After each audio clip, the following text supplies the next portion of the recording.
ካውንስሊንግ ስትሰሪ እኔ ካውንስሊንግ ስለምሰራ በተለያየ አጋጣሚ ሰዎችን ስታገኛቸው ስለ ህይወታቸው ሲነግሩሽ አንዳንድ አገላለጻቸው ይገርመኛል።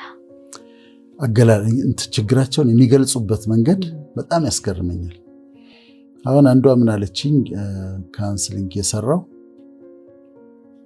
ዶክተር አለች፣ መኖር ደክሞ ያውቃል አለች። መኖር ደክሞ ያውቃል አለች። ከዛ ምን ማለት ነው እስቲ ያስረጅኝ አልኳት። እኔ መኖር ደክሞኛል አለች። መኖር ደክሞኛል፣ ሰርቫይቭ ማድረግ ራሱ ደክሞኛል አለች። ህይወት አድክሟታል። ይሄ ፋቲግ የሚባል ነገር አለ አይደለም? የሰውነት ፋቲግ አሁን በህክምና ሜዲካሊ ቼክ የምታደርጊው አለ። ሂስትሪ ስትወስጂ ድካም ይሰማኛል፣ ከዛ ደግሞ ስራ ሳልሰራ እንዲሁ ድክም ይለኛል ይላሉ። የተለያዩ በሽታዎች ምልክት ነው እሱ ፋቲግ። ግን የኑሮ ፋቲግ ደግሞ አለ። ፋቲግድ ይሆናሉ እና ደክሞ ያውቃል አለች። ኑሮ ደክሞ ያውቃል፣ መኖር ደክሞ ያውቃል አለች። እና በጣም ተረዳኋት፣ በጣም ተገረምኩኝ። እና እንዲህ አይነት ነገሮች እንዲህ አይነት አገላለጾች ያገኛለሁ። እዛሱ የበለጠ እንዳስብ ያደርገኛል፣ የበለጠ እንዳሰላስል እንዳነብ ያደርገኛል። ሌላው ሰው ደግሞ ምን አለኝ፣ የኔን ህይወት የሚገልጠው አንድ ቃል ነው አለ። ምንድን ነው አልኩት። መታከት አለኝ። መታከት ታውቃለህ አለኝ። ያው መታከት በቃ ታክቶኛል፣ ህይወት ታክቶኛል፣ ኑሮ ታክቶኛል፣ ስትራግሉ ህይወት ትግሉ አታክቶኛል እና እኔን የሚገልጽልኝ መታከት ነው አለ። እንዲህ አይነት ሰዎች በጣም ብዙ ናቸው። ኑሮ የደከማቸው ደከመኝ የሚሉ ግን የማይናገሩ የታከታቸው ታክተው ያሉ እንዲህ አይነት ሰዎች አሉና ዛሬ ከነዚህ ጋር አያይዘን እናወራለን። ምንድነው አሁን ባለፈው ሳምንት ያወራነው ስለ ማይንድ ነው። በአብዛኛው ስለ አእምሯችን ያወራነው። እነዚህ ኮግኒቲቭ ዲስቶርሽንስን ያነሳ ነው። የተለያዩ የአእምሮ ችግሮችን ያነሳ ነው። ግን ደግሞ ውስጠኛው እኛነታችን አለ። ኢነር ቢንግ የሚባለው ውስጠኛው እኛነታችን፣ መንፈሳዊ የሆነው እኛነታችን ደግሞ አለ።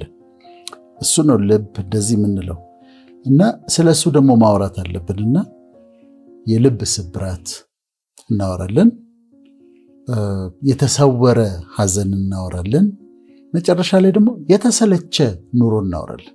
በእነዚህ ሶስቱ ከፋፍለን ለተመልካቾቻችን በጣም የሚጠቅም ነገር እንሰጣለን ብዬ አምናለሁ። ይሄ ችግር የነሱ ብቻ ይመስላቸዋል። ይሄ እንዲህ አይነት ስሜት የሚሰማቸው እነሱ ብቻ ይመስላቸዋል። አሁን እቺ ሴት ከሷ የተለየ ማንም ሰው ይሄን ኤክስፒሪየንስ ያደርጋል ብላ አታስብም። ግን እኮ ኑሮ አደከመኝ፣ ችግሮች አሉብኝ ማለትና አሁን ልክ አንቺ እንዳልሽው እሷም እንዳለችው መኖር ደከመኝ ማለት የተለየ አገላለጽ። መኖር ልካ ይደክማል። አሁን ይሄ ላይፍ ፋቲግ ነው። አየሽ፣ አሁን በሕክምና ምንለው ፋቲግ አለ፣ ሳይሰሩ መድከም። ይሄኛው ደግሞ የኑሮ ፋቲግ ነው። የኑሮ በቃ መኖር ሲደክምሽ ማለት ነውና ብዙ ተመልካቾቻችን እዛ ውስጥ ይኖራሉ። ስለዚህ ዛሬ የምንፈትሸው የትኛውን መሰለሽ? ውስጠኛውን እኛነታችንን ነው። ውስጠኛውን ልብ የሚባለውን ውስጠኛ ማንነት የሚባለውን ነው ዛሬ ደግሞ የምንፈትሸው እና ለተመልካቾቻችን በጣም ይረዳል ብዬ አምናለሁ። መጀመሪያ አሁን ልብ ስንል ይሄ በግራ በኩል አናቶሚካሊ ያለው ደም የሚረጨው እሱን አካል ማለታችን አይደለም። እሱ ይሄ እጅሽን ነው የሚያክለው። በሌፍት ሳይድ ነው ያለው፣ የራሱ አናቶሚ አለው። እኛ አሁን ልብ ሲባል ግን ውስጠኛ ማንነታችን ማለት ነው። የውስጥ ማንነታችን፣ ዋነኛው ማንነታችን ደግሞ እሱ ነው። የሚገርመው ሰው ቦዲ ያለው አካል አለው፣ ነፍስ አለው፣ ሶል፣ ከዛ ስፒሪት አለው። ውስጠኛው ዋነኛ ትኩረት የሚሰጠው እንደውም ለሱ ነው ከአእምሮ ጋር እና ልብ ይሰበራል። ሰዎች ልባቸው ይሰበራል። በተለያየ ምክንያት ልባቸው ሊሰበር ይችላል። አንዳንድ ጊዜ ያልጠበቁት ከባድ ሐዘን ይገጥማቸዋል። ሎስ፣ ሳያስቡት እናታቸውን ሲያጡ፣ ሳያስቡት አባታቸውን ሲያጡ ልባቸው ይሰበራል። በተለይ እኔ ልብ ስብራት ከባባዶቹን ያየሁት ልጅ ያጡ ሰዎች ናቸው። ልጅ ያጡ ሰዎች የልብ ስብራታቸው እጅግ ከፍተኛ ነው። በጣም ነው የሚጎዱት። እርግዝና ላይ ሆነው ሊወልዱ ደርሰው እንደዚህ አይነት ነገር ሲፈጠርባቸው ልብ ይሰብራል እና ድንገተኛ ሐዘን ልብ ይሰብራል። ያልጠበቁት ሐዘን አንቺ ሰውን አስታመሽ ቤተሰብን አስታመሽ ኤክስፔክት አድርገሽ ከዛ ሊሆን እንደሚችል ኤክስፔክት አድርገሽ ስትዘጋጅ ሌላ ነገር ነው። ግን ሳያስቡት በድንገት ሲሆንባቸው ግን በጣም ልብ ይሰብራል በጣም እና ይሄ ድንገተኛ ሐዘን ልብን ይሰብራል። ሰዎች ደግሞ አግኝተው ሲያጡ የነበራቸውን ነገር በድንገት በእሳት አደጋ ኦቨርናይት ነዶ ሲያገኙት፣ በመኪና አደጋ ያላቸውን ነገር ሲያጡ፣ በተለያዩ አደጋዎች አግኝተው የነበረ የተወሰነ ኑሮ የነበራቸውን ነገር ሉዝ ሲያደርጉት እሱ ልብ ይሰብራል። ይህም በስራውም ዓለም የነበራቸውን ፖዚሽን ሴኪዩር አድርገው ይሄ ኑሮዬ ነው ስራዬ ነው ብሎ የያዙትን ነገር እሱን ሲያጡ ልባቸው ይሰበራል። አተርፍበታለሁ ብለው አስበው ተስፋ አድርገው ዕቃ ከውጭ አምጥተው ከዛ ኪሳራ ሲደርስባቸው ልባቸው ይሰበራል። የተለያየ ነገር ነው አግኝቶ ማጣት ልብን ይሰብራል። ከዛ ደግሞ ሪጀክሽን፣ ሰዎች ሪጀክት ሲያደርጉሽ ሲያድሙብሽ፣ አሁን አድመውባቸው እነሱ ሪጀክት ሲያደርጓቸው እነሱ ሰርክል ሰርተው ጓደኛሞች ሆነው እሷን አውጥተው ለብቻዋ ባይተዋር ሲያደርጓት ልቧ ይሰበራል። ያልጠበቀችውን ያላረገችውን ነገር ሲያወሩባት ከጓደኞቿ የማትጠብቀውን ነገር ሐሜት ስትሰማ ሲጎዷት ሀርት ያደርጋል እና ልብ ይሰብራል። ሪጀክሽን ሌላው ፋክተር ነው ልብ የሚሰበርበት ነው። ሌላው አምኖ መከዳት። ሰው ታምኛለሽ፣ ከዛ ያምኑና ለምሳሌ አብረው ቢዝነስ ይጀምራሉ። ከዛ ሙሉ በሙሉ ሲክዷቸው ባልተፈጠረ የቱ ጋር ነው የሰጠኸኝ፣ የቱ ጋር ነው የተስማማ ነው፣ መቼ እንደዚህ ተባብል እናውቃለን ብለው ሲሉ ልብ ስብራት ያመጣል። የልብ ስብራት ያመጣል። በፍቅር ግንኙነት ቢትሬ ሲደረጉ ለምሳሌ ፍቅረኛሞች የሆኑና ከዛ እሱ ከሌላ ሴት ጋር ይሄድና ስለዛ ስትሰማ በሌላ ሴት እንደለወጣት ስትሰማ ትጎዳለች። ልብ ስብራት የውስጥ ጉዳት ማለት ነው። ሌላ የሆነ የሚሰበር ዕቃ አለ ማለት ሳይሆን የውስጥ ጉዳት ነው። ከዛ ብሮከን ሃርትድ ትሆናለች። አልጠበቀችም፣ ቢትሬ አድርጓታል። ያልጠበቀችውን ነገር አድርጎባታል። ከዛ ይጎዳታል። ወይም ደግሞ እሷም ደግሞ እንደዚሁ ከሱ የተሻለ ሰው ባለችው ሰው ለውጣው አምኗት ወደ ትዳር እንሄዳለን ብሎ ጠብቆ ተስፋ ሲያደርግ ከዛ በሌላ ሰው ለውጣው ደግሞ ስታሳየው ቢትሪያል በጣም ውስጣቸውን በጣም ይጎዳል። ብድግ ብሎ ባል ወጥቶ ትዳሩን ትቶ ወጥቶ ከዛ በኋላ ሌላ ሴት ሲያገባ ልቧ ይሰበራል። እነዚህ የውስጥ ጉዳቶች ናቸው። ድንገት ልብን የሚሰብሩ ብሮከን ሃርትድ የሚያደርጉሽ የሰዎችን ልብ ከት የሚያደርጉ የሚሰብሩ የውስጥ ጉዳቶች ወይም ሃርት ናቸው። እነዚህ ሃርት የሚያደርጉሽ ነገሮች አሉ፣ የሚጎዱሽ ነገሮች እነዚህ ናቸው። የልብ ስብራት ስንል እነዚህን ማለታችን ነው። ይሄ በሚፈጠርበት ጊዜ ምን ይሆናሉ? ዲፕሬስድ ይሆናሉ። ልባቸው የተሰበረ ሰዎች ይጎዳሉ፣ ሐዘን ውስጥ ይገባሉ። ወይ ክብደት በጣም ሉዝ ያደርጋሉ፣ በጣም ይከሳሉ፣ ወይ ደግሞ በጣም ይጨምራሉ። እንደ ሀገሩ እንደ ሁኔታው ነው። ወይ በጣም ይጨምራሉ። በሽታን የመከላከል አቅማቸው በጣም ይቀንሳል። ልባቸው ውስጣቸው የተጎዳ ሰዎች በሽታን የመከላከል አቅማቸው በጣም ይቀንሳል። የተለያየ በሽታ ሊያጠቃቸው ይችላል። በዛ ጉዳት ውስጥ ሆነው የተለያየ በሽታ ሌላ ጊዜ ሊቋቋሙት የሚችሉት ኢሚዩን ሲስተማቸው ይዳከምና ከዛ በሽታ ያጠቃቸዋል፣ የበሽታ ይጎዳቸዋል። ኢንትሩሲቭ ቶትስ የሚባሉ አሉ። ሐሳቦች ያስቸግሯቸዋል። ሊረሱት ሲሞክሩ ይመጣባታል። የከዳት ሰው ይመጣባታል። ፒክቸሩ ይመጣባታል። የነበራት የፍቅር ግንኙነት ይመጣባታል እና ይረብሻታል። ደጋግሞ ይረብሻቸዋል፣ ይታወካሉ። ከዛ አይደንቲቲ ዲስኦርደር ይመጣባቸዋል። ግን እኔ ማን ነኝ? እኔ ምንድን ነው የተፈጠረው ነገር? ግን ምንድን ነኝ? ማን ነኝ? እንዴት እንደዚህ ተከዳው? እንዴት ሪጀክት አደረጉኝ? ሰርክል ሰርተው አምኜ እንዴት ተከዳው? በሌላ ሰው እንዴት ለወጠኝ? ደግሞ ለምንስ ፈጣሪስ ደግሞ ልጄ እንዳጣ አደረገ? ለምን ፈቀደ? የሚሉ ጥያቄዎች የአይደንቲቲ ደግሞ ዲስኦርደር ያመጣሉ። የማንነት ጥያቄ ያመጣሉ። ከዛ የተለያየ አሁን ልብ ስብራት የተለያዩ ህመሞችን ያመጣል። መከላከል አቅም ሲቀንስ ካልተጠነቀቅሽ እኔ በህይወት የገጠመኝን ልንገርሽ ፍቅር። አንድ በጣም መወደው ወዳጄ ነበረ። በጣም ጨዋ ሰው፣ እንዴት አይነት ቀኝ እጄ ነበረ። ቸሬ ይባላል። እና ቸሬ ድንገት ሚስቱ ተነስታ ከሀገር ጠፋች። ቢፈልጋት የለችም። 3 ወር ይመጣል፣ ያወራኛል። የት እንዳለች እኮ አላወቅኩም ይላል፣ ይነግረኛል፣ ሀዘኑ ይነግረኛል። ላጽናናው ሞክራለሁ፣ ትገኛለች እለዋለሁ። አንድ ቀን ደወለችለት፣ ሚስቱ ደወለችለትና እንዴ ጠፍተሽብኝ እኮ እየጠበኩሽ ነው እኮ፣ የት ነው ያለሽው? መቼ ነው የምትመጪው አላት። እኔ አንተ ጋር ተመልሼ ልመጣ አለችው። እዛ ቤት ተመልሼ ልገባ? አንተ ድሃ አለችው።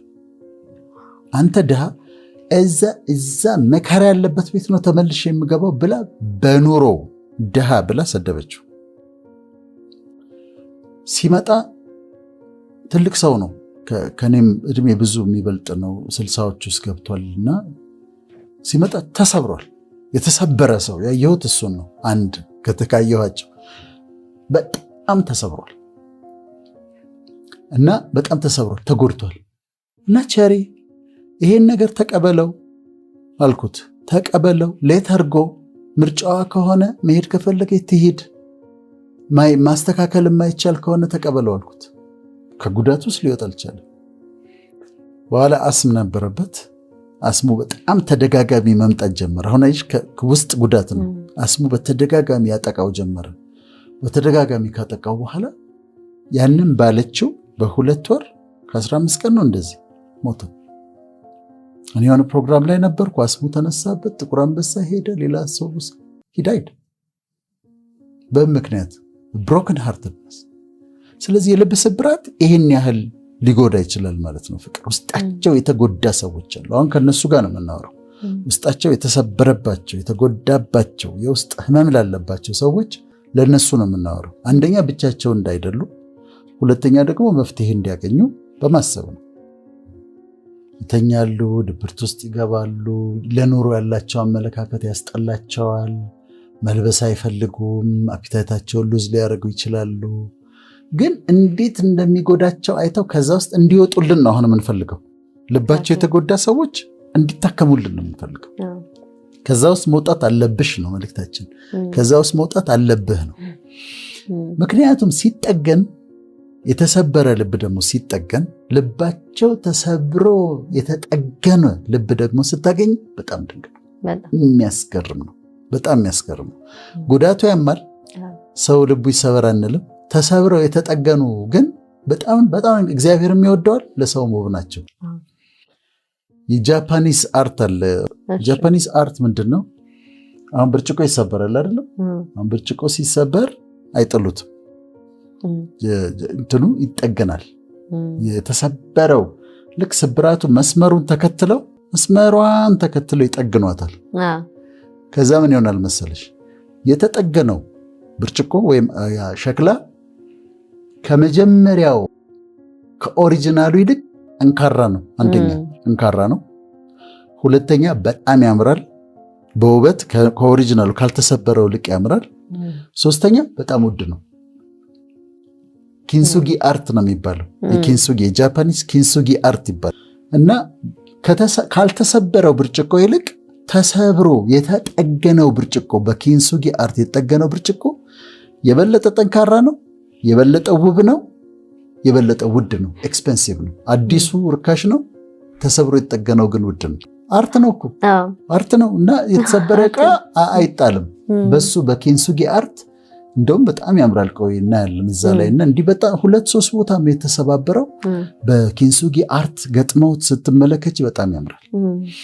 እነዚህ ልባቸው የተሰበረ ወገኖቻችን ልባቸው ከተጠገነ በኋላ እንዴት አይነት ፐርሰናሊቲ እንዳላቸው መመናችን። ፕራይድ የለባቸውም፣ ሊኮሩ አይችሉም፣ ሀምብል ናቸው፣ ስብር ያሉ ናቸው፣ ፍቅር የተሞሉ ናቸው። ፔንን ያውቁታልና ያንቺ ፔን ይገባቸዋል። ሀርት መሆን ምን ማለት እንደሆነ ይገባቸዋልና መጉዳት ማለት ምን እንደሆነ ያውቃሉ። ስለዚህ ሲጠገኑልን፣ ልባቸው ሲጠገንልን፣ ካሉበት ሲወጡና ሲጠገኑ የበለጠ ውድ፣ የበለጠ ውብ፣ የበለጠ ጠንካራ ነው የሚሆኑት። ለብዙ ሰዎች መጽናናት እና እኔ ሰዎችን አይቼ ፍቅር ተሰብረው እንደነበረ በህይወታቸው ስብራት ገጥሟቸው እንደነበረ ተሰብረው የተጠገኑ እንደሆነ ማወቅ ይችላሉ። በቃ ታውቂያለሽ፣ ስብር ያሉ ናቸው፣ ትሁት ናቸው፣ አንደርስታንዲንግ ናቸው፣ ላቪንግ ናቸው። እና የልብ ስብራት ይሄ ነው እና በጣም በጣም ድንቅ ነገር ነው ማለት ሲፈወሱ ሲድኑ አሁን ካሉበት ፔን ሲወጡ በጣም ድንቅ ሰዎች ነው የሚሆኑት። ታገኛቸዋለሽ። አሁን በፍቅር ቢትሬ ተደርጋ ከዛ ልቧ ተሰብሮ ድና ያለች ሴት ልዩ ነች። ያለውን አግኝቶ ያጣውን ነገር ደግሞ መልሶ ያገኘ ልቡ የተጠገነ ሰው ልዩ ናቸው። በጣም ነው የምወዳቸው ምክንያቱም ባህሪያቸው በጣም አስገራሚ ነው። ምንድነው አንድ ጊዜ አንስተነዋል የሆነ ፕሮግራም ላይ ማቅ ይለበሳል። አሁን በእስራኤሎች ደንብ ሐዘን ሲገጥማቸው ልብሳቸውን በልብሳቸው ላይ ማቅ ጥቁር ማቅ ይለብሳሉ። አንዳንዱ ከበግ ፀጉር ከፍየል ፀጉር ነው የሚሰራው። ማቅ ይለብሱና ጥቁር ልብስ ይለብሱና እላያቸው ላይ አመድ ይነሰንሳሉ። የሐዘናቸው የመጨረሻ መገለጫ ነው። ይሄ ግን ግልጽ ነው። ይሄ ግልጽ ነው። አንዳንድ ጊዜ ግን ምን ይሆናል? ከላይ ሳይሆን ማቁን የሚለብሱት በውስጥ ነው። እንደዚህ ለብሼ የለ ከውስጥ ግን ማቁን ለብሰዋለሁ። ውስጥ የተደበቀ ነው። አንድ ጊዜ የመርዶኪዮስ አድርጓል እንደዛ። መርዶኪዮስ እንደዛ ማቅ ለብሷል። የእስራኤል ንጉሥ በጣም ረሃብ የነበረበት ጊዜ ነበረ። በሰማሪያ ረሃብ በቅዱሱ መጽሐፍ ቅዱስ ላይ እና ረሃብ ሆኖ ባለበት ምንድነው የዶሮ ኩስ የእርግብ ኩስ ይሸጣል፣ የአህያ ራስ ይሸጣል። ሰዎች ልጃቸውን መብላት ጀምረዋል። ከዛ አንድ ቀን እርዳኝ አለችው አንዲት ሴት ጮኸች።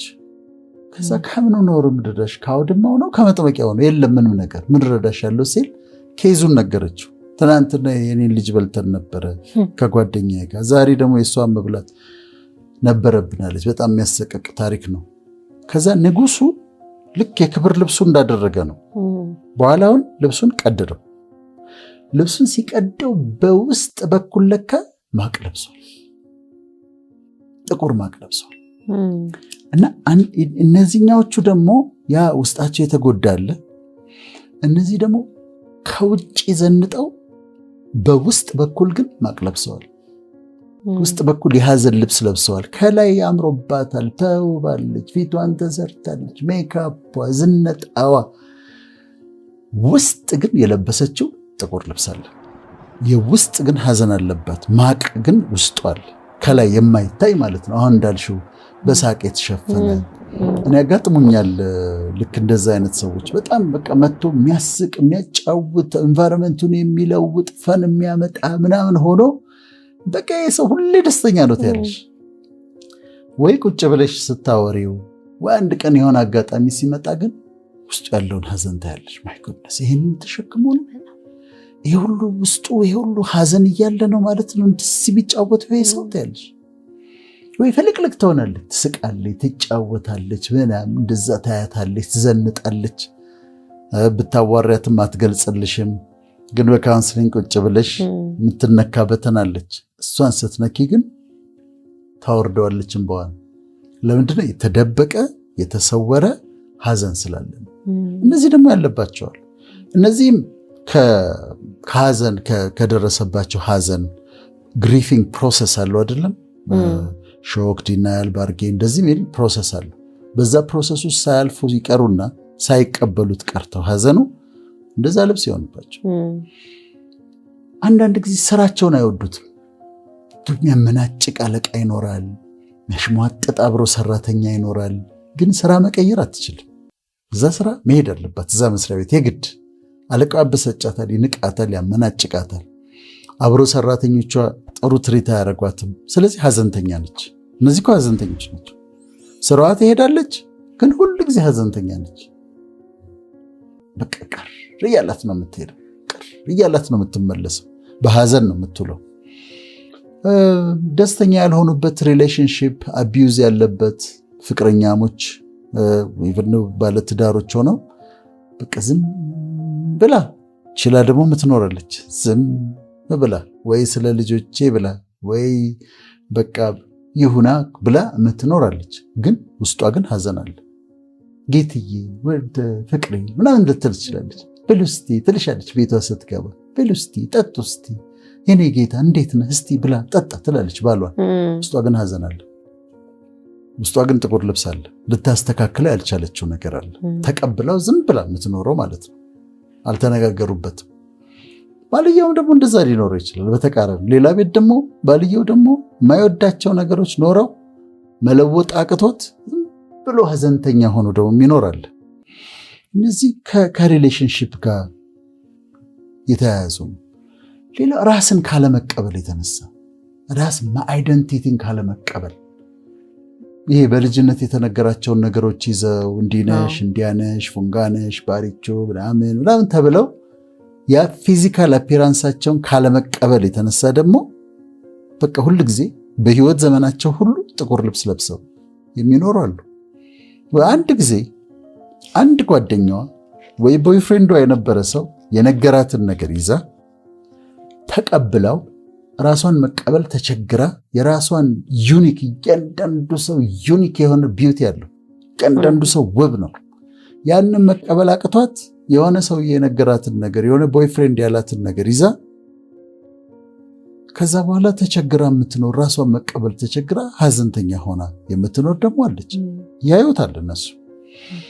ሌላ ደግሞ ስኬትን ማጣት ይለፋሉ ሰክሰስፉል ለመሆን ይሞክራሉ አልሆናለኝ ሲሉ በቃ አልሳካ ደፋ ቀና ብለው ወጥተው ገብተው ወድቀው ተነስተው ታግለው ኑሮን ማሸነፍ ሲያቀታቸው ለውጥ ማምጣት ሲያቀታቸው እነሱ ደግሞ የውስጥ ልብስ ጥቁር ልብስ ይለብሳል።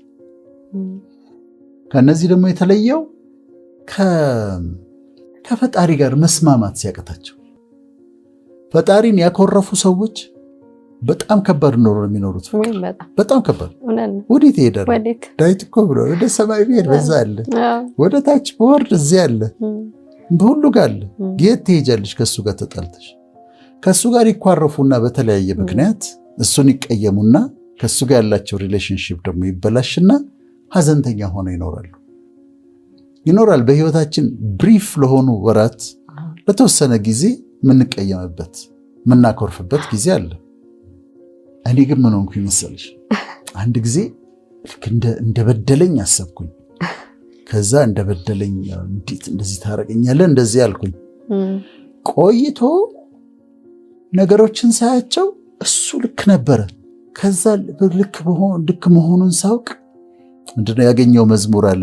መስሎኝ የነበረው ሳይሆንልኝ ቢቀር ሁኔታውም ሁሉ ፍጹም ቢቀያየር ያንተ ሐሳብ ሌላ የኔ ሐሳብ ሌላ አስተውለዋለሁ የኋላ ይላል። ከዛ የሆነ ካለፈ በኋላ ሳየው እና እንዴት ውብ አድርጎ እንደሰራው እንዴት አሳምሮ እንደሰራው ሳየው አፈርኩኝ። በጣም ኮርፊያዬ ሁሉ አሳፈረኝ። ከዛ አንድ ቀን እንደዚህ አልኩኝ፣ ሁል ጊዜ ልክ ነህ። እኔ ባይገባኝ እንኳን ከዚህ በኋላ ባለው ህይወቴ አንዳንድ ነገሮች የማይገቡኝ ከመጡ እኔ ስላልገባኝ ነው እንጂ አንተ ልክ ነህ፣ እኔ ስላልተረዳው ነው አንተ ልክ ነህ ብዬ ወሰንኩ። አንዳንዴ አሁን የለኝም፣ ግን አንዳንዴ የማይገቡኝ ነገር ሲመጡ አስብና አንተ ልክ ነህ አላል። ሂዝ ኦልዌይስ ራይት፣ ሁል ጊዜ ልክ ነው፣ ፐርፌክት ነው፣ የሚያደርገው ነገር ፐርፌክት ነው። እነዚህ ሰዎች ከሱ ጋር ሲጣሉ በተለያየ ምክንያት እሱ ልክ አይደለም፣ በድሎኛል፣ ጎድቶኛል ብለው ወቅሰው እሱን ከሱ ጋር ሲጣሉ ሐዘንተኛ ነው የሚሆኑት። እና በእነዚህ ሁሉ ምክንያቶች ሰዎች በውስጥ በኩል ማቅ ይለብሳሉ፣ የውስጥ ሐዘን አለባቸው። ይሄ ማቅ አሁን ስናወራው ይገባቸዋል። ካለ ማቅ ውስጧ ከውስጥ የለበሰችው ካለ ማቅ ከውስጥ የለበሰው ያውቃሉ። መቀደድ አለበት፣ መወገድ አለበት። ለይታ ያንን ሐዘኗን ማስወገድ አለባት። እና ይሄ ነው የተሰወረ ሐዘን።